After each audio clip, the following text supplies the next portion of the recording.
Salam, salam sejahtera untuk kita semua. Kenalkan, nama saya Saifuddin Ibrahim. Saya orang Bima, lahir di Bima, besar di sana. Ibu saya adalah guru agama dalam keluarga itu. Saya belajar mengaji dari kecil. Sampai suatu saat saya kelas 6 SD baca sebuah kitab suci, Injil Perjanjian Baru.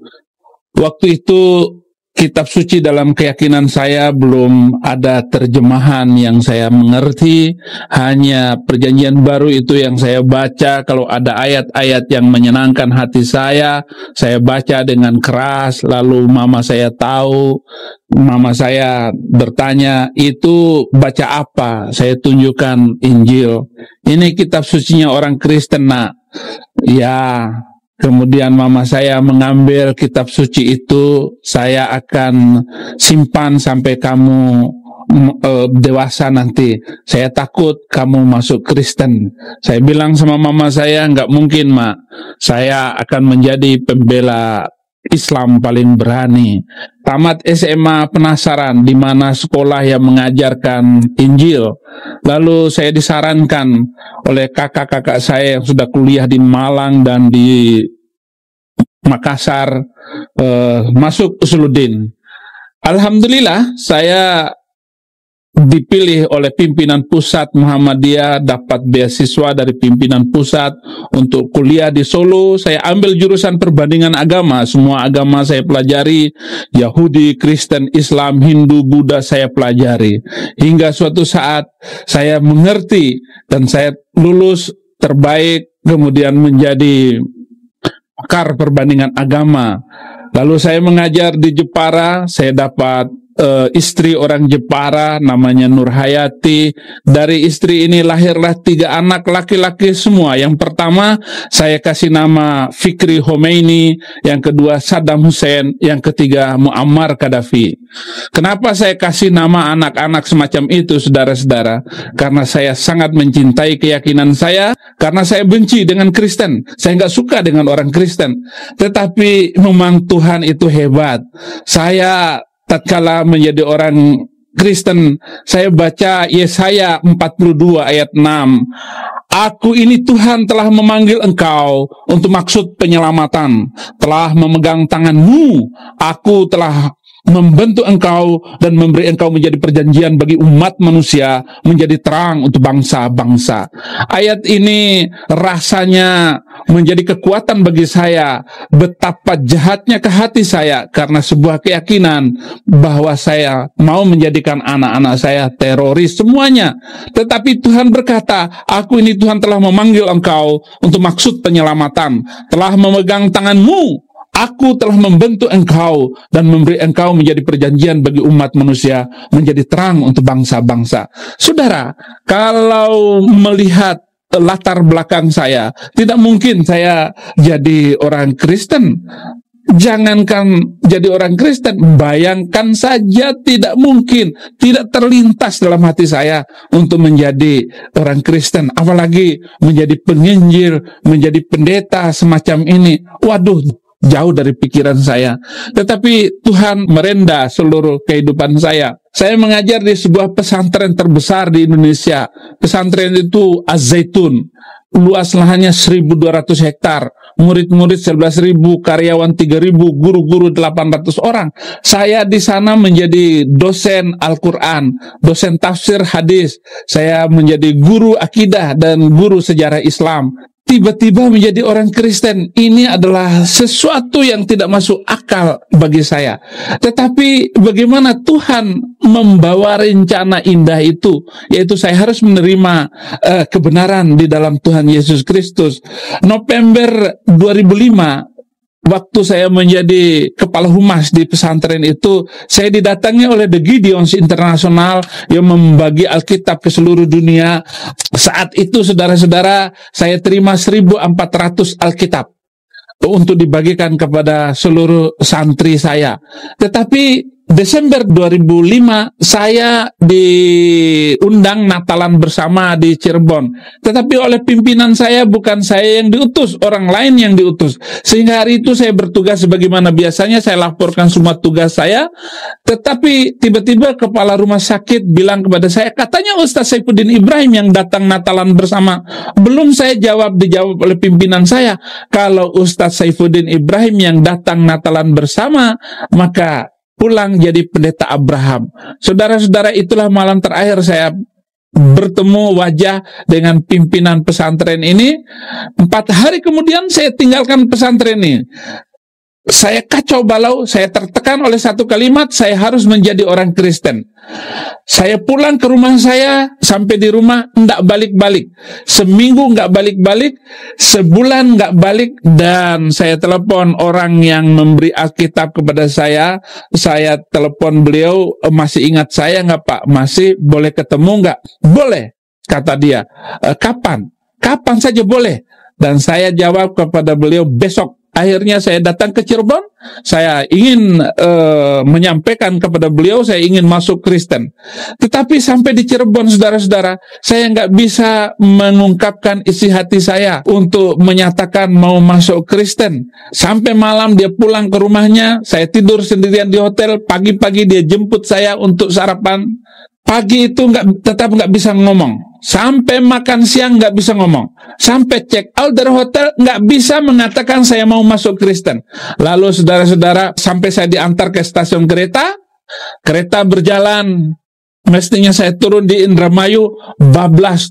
Turun di Jakarta, saudara-saudara, kacau balau. Pingin jadi orang Kristen, nggak bisa ngomong, saudara-saudara. Akhirnya saya telepon satu persatu teman saya yang sudah menjadi pejabat di Jakarta.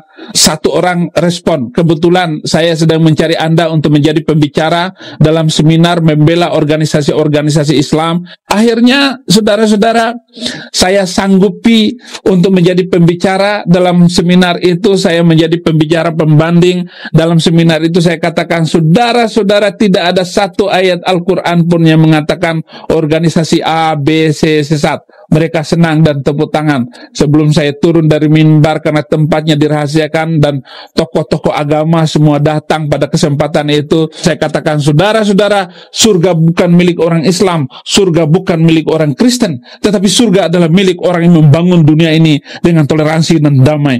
Oh, semua peserta tepuk tangan dan gembira. Begitu saya turun dari mimbar, seorang hamba Tuhan salaman dengan saya. Dia bilang kepada saya merinding mendengar pernyataan Bapak. Bapak boleh merinding, Bapak nggak tahu saya sedang kacau balau. Setelah pulang dari seminar itu, saya telepon orang yang mengundang saya Natalan bersama. Sekarang saya panggil ayah. Saya datang ke tempat dia, ngomong langsung nggak bisa, nelpon nggak bisa. Saya SMS beliau, Pak, sebenarnya saya datang ke Cirebon kemarin itu saya mau bilang kepada Bapak saya mau masuk Kristen. Begitu dia terima SMS saya, dia yang kacau balau. Akhirnya disepakatilah tanggal 4 Maret 2006 saya datang ke Cirebon untuk menerima Yesus Kristus. Dan saya hanya mau suami istri ini saja yang tahu saya masuk Kristen. Begitu saya sampai di rumah beliau, buka pintu rumah beliau, kaget, 18 orang hamba Tuhan disiapkan. Wah, mati aku ketahuan orang jadi orang Kristen. Tapi kepingin sekali jadi orang Kristen.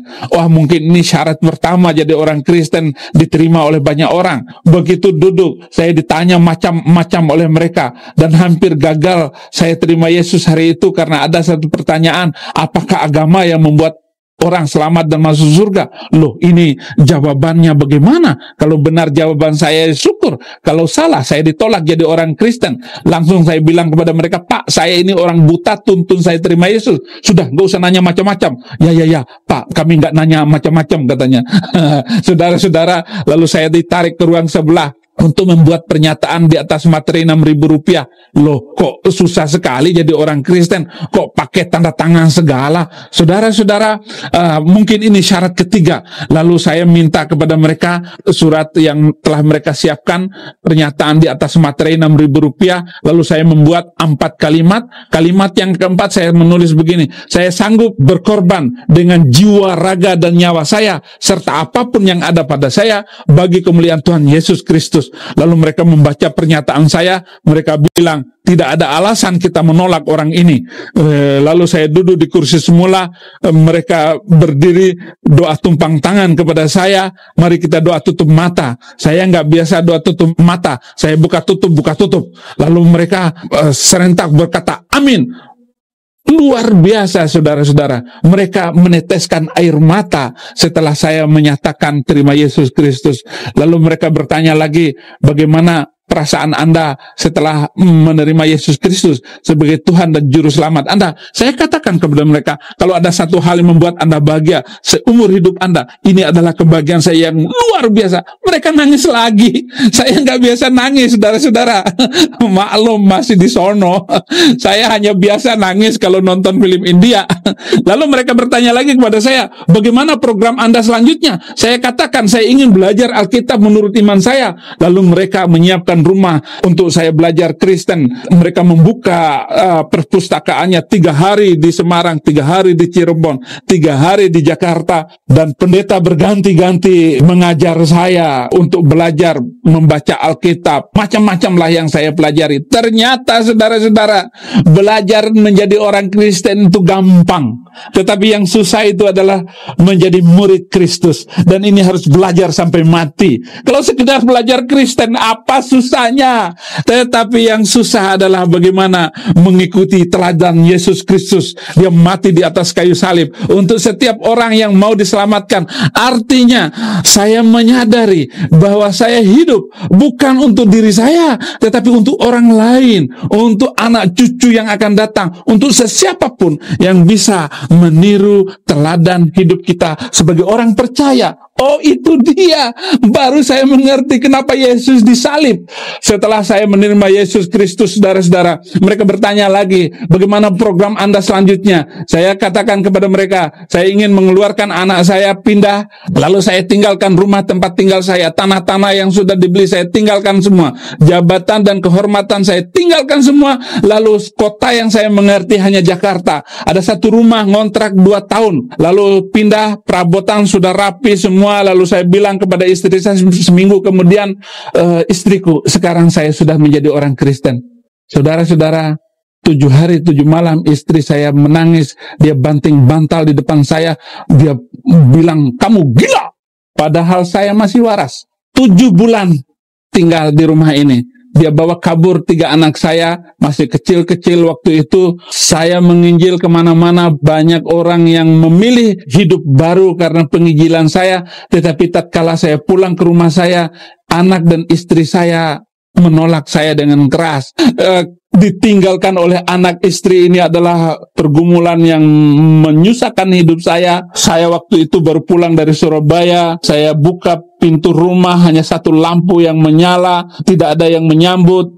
Anak istri saya nggak ada. Buka pintu kamar, istri saya nggak ada. Barulah saya sadar bahwa istri saya sudah kabur. Saya lempar oleh-oleh yang saya bawa dari Surabaya. Saya menangis, Tuhan Yesus, istri saya sudah kabur. Setelah puas menangis, saya telepon istri saya, istriku, kamu adalah hadiah terindah yang pernah dikasih Tuhan di dalam kehidupan saya. Tidak ada wanita yang bisa mengisi rongga cinta di hati saya, hanya engkau. Hadiah terindah telah engkau berikan, 3 anak laki-laki semua. Istri saya menangis, saya pun menangis. Setahun, saudara-saudara, istri saya tidak mau. Bahkan saya tanya, kenapa dia nggak mau kembali lagi. Dia bilang kepada saya, kamu najis. Najis kenapa sayang? Kamu makan babi. Istriku, nggak mungkin saya makan babi. Kalau saya makan babi, babi yang makan saya. Tetapi satenya enak, kata orang-orang sih. Saudara-saudara, setahun lewat, istri saya tetap tidak mau kembali. Anak-anak sudah pindah sekolah semua, dan ini adalah suasana yang menyedihkan sekali. Saya mau telepon, HP-nya dimatikan. Saya ganggu telepon rumahnya, lobe cas telepon, dan akhirnya istri saya juga menyerah.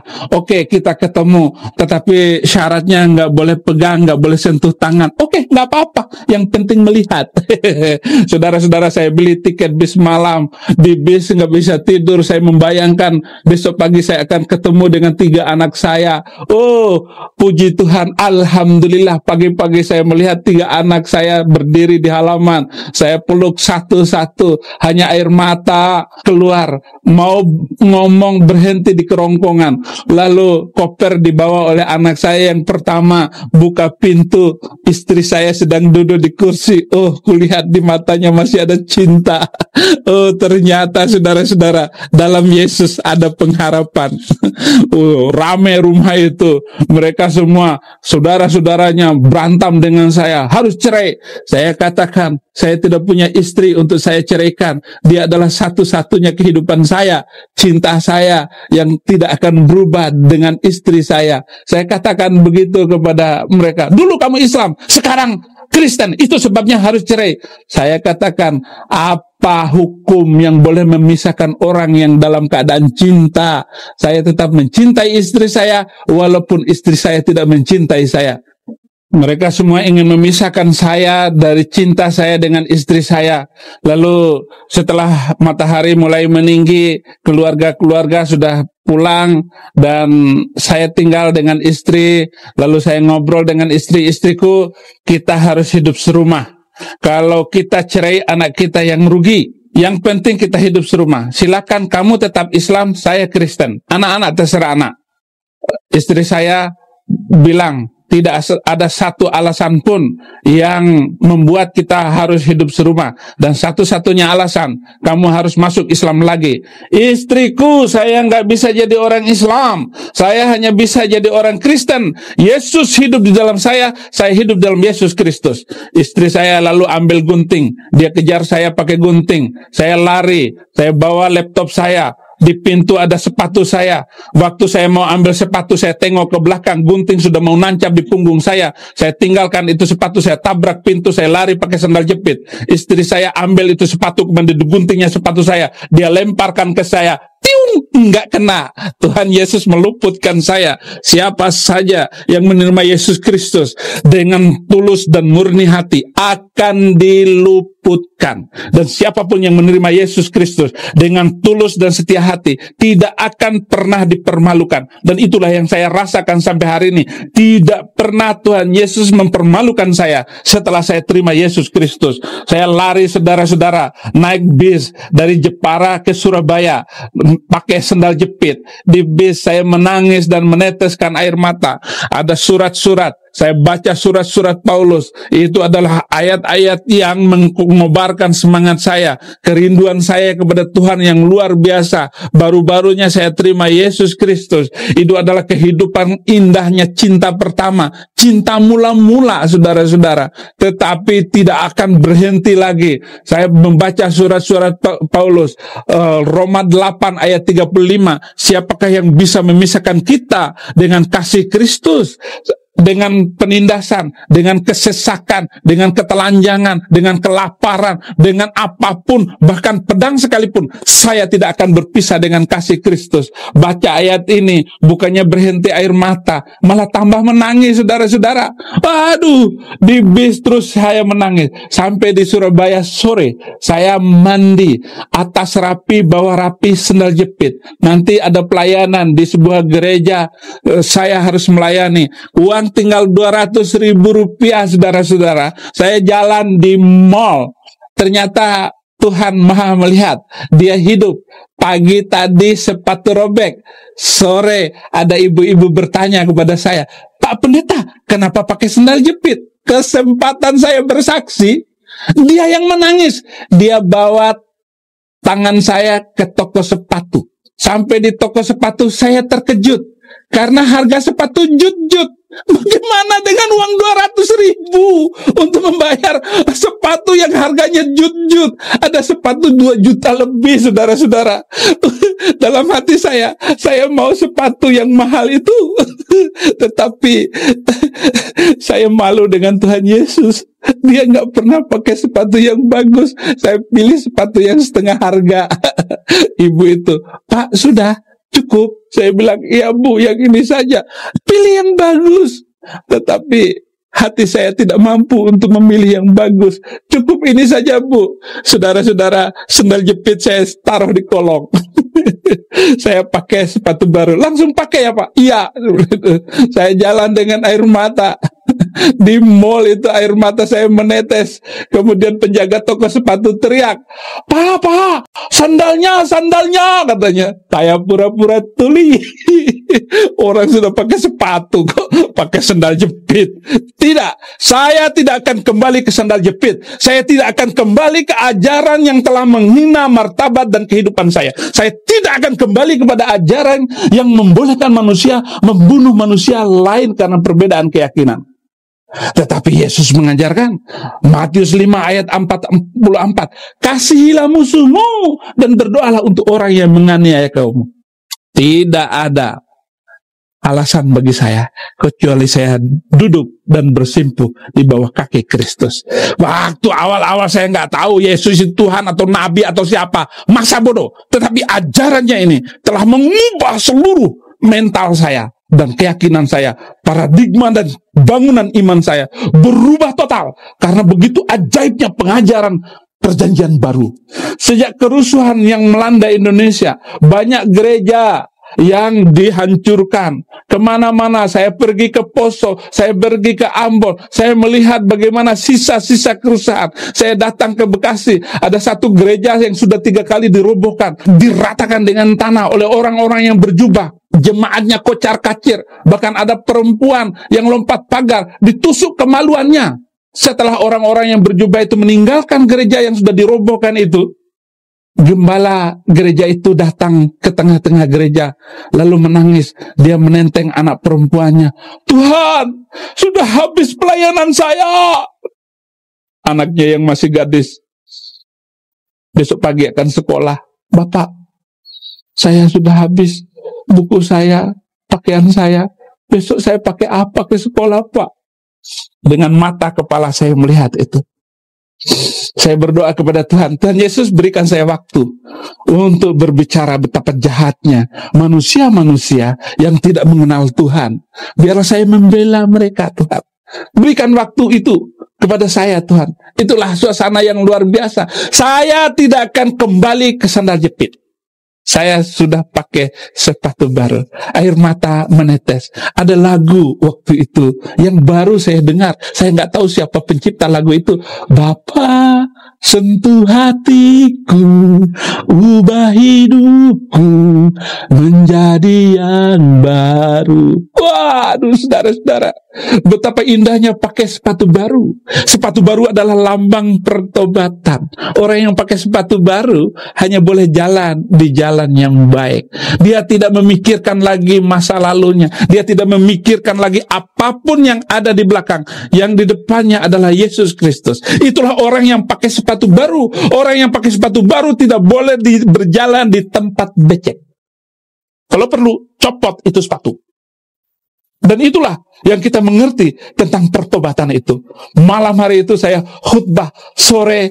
Wah, luar biasa. Urapan Roh Kudus itu. Semua jemaat meneteskan air mata dan terharu. Pulang, kemudian saya telepon istri saya. "Istriku, saya tidak pernah lupa berdoa untuk kamu. 5 kali sehari saya berdoa untuk kamu. Mau tidur ingat kamu, bangun tidur ingat kamu. Mau makan ingat kamu, di gelas ada wajah kamu, di piring ada wajah kamu. Saya selalu menyebut nama kamu. Saya mencintai kamu, istriku." Istri saya bilang begini, "Saya juga tidak pernah lupa berdoa untuk kamu, suamiku." Apa doa kamu? "Tiap selesai sholat saya berdoa supaya kamu masuk Islam lagi." Istriku, kamu salah berdoa. Nggak mungkin Tuhan Yesus mengabulkan doa kamu. Tetapi doa saya lah yang dikabulkan oleh Tuhan. 1 orang bertobat, seisi rumah diselamatkan. Istri saya menangis, saya pun menangis. Halo, telepon putus. Tapi saya percaya doa saya lah yang dikabulkan oleh Tuhan. Namun saudara-saudara, menanti-nanti waktu di mana Tuhan mengubah istri saya.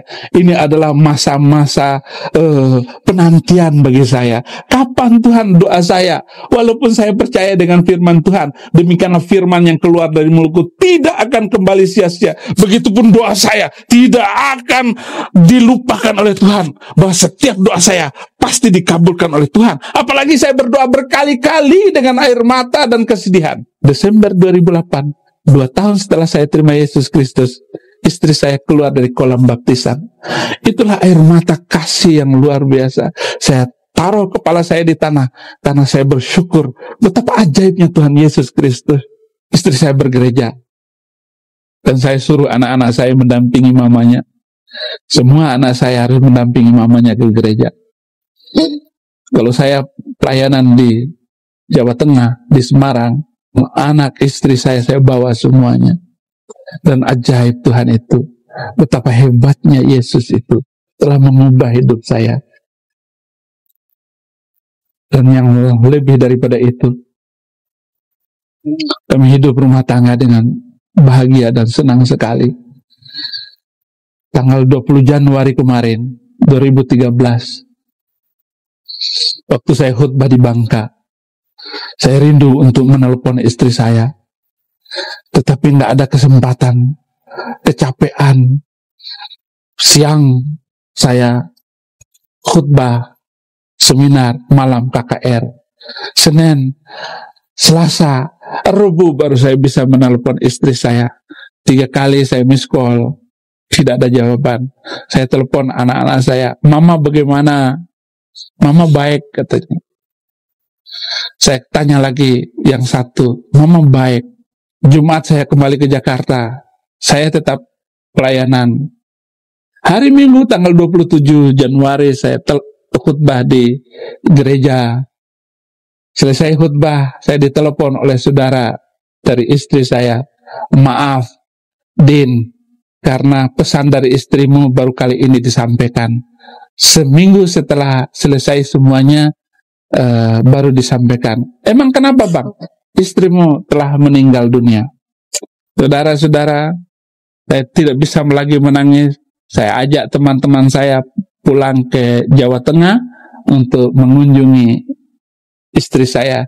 Dan di sana saya menangis di atas kubur istri saya, meneteskan air mata dan berdoa, "Tuhan, wanita ini telah mengorbankan seluruh hidupnya kepada hamba-Mu ini, dan dia mengikuti hamba-Mu dengan luar biasa." Baru kemudian saya pulang. Ada hal-hal yang membuat saya sedih dan meneteskan air mata. Ada hal-hal yang membuat saya gembira. Dan hal yang paling menggembirakan dari seluruh rangkaian pertobatan saya adalah seminggu kemudian Saddam Hussein bertemu dan liburan dengan saya di Jakarta. Saya bilang kepada anak saya, "Saddam Hussein, nak, kamu jangan emosi dulu. Lihat pelayanan bapakmu ini. Banyak orang yang bertobat. Tetapi walaupun ribuan bahkan jutaan orang yang bertobat, karena mulut bapakmu tidak ada nilainya kalau 3 kalian belum terima Yesus Kristus." Itulah kerinduan saya. Tidak lama kemudian, karena Saddam sudah menyaksikan bagaimana saya melayani khutbah di gereja dan sebagainya, hari terakhir saya bilang begini, "Abi, tuntun saya terima Yesus Kristus." Dan ini adalah kebaikan saya yang luar biasa. Tinggal ada waktu-waktu yang lain untuk 2 anak saya lagi yang siap menerima Yesus Kristus. Inilah rangkaian dari seluruh pertobatan saya, dan hari ini sudah 6 tahun saya terima Yesus Kristus. Saya tetap berharap dan saya tetap memegang teguh tali ajaran Yesus Kristus, dan saya tidak akan berpisah dengan kasih Kristus sampai kapanpun. Haleluya. Terima kasih. Tuhan Yesus memberkati.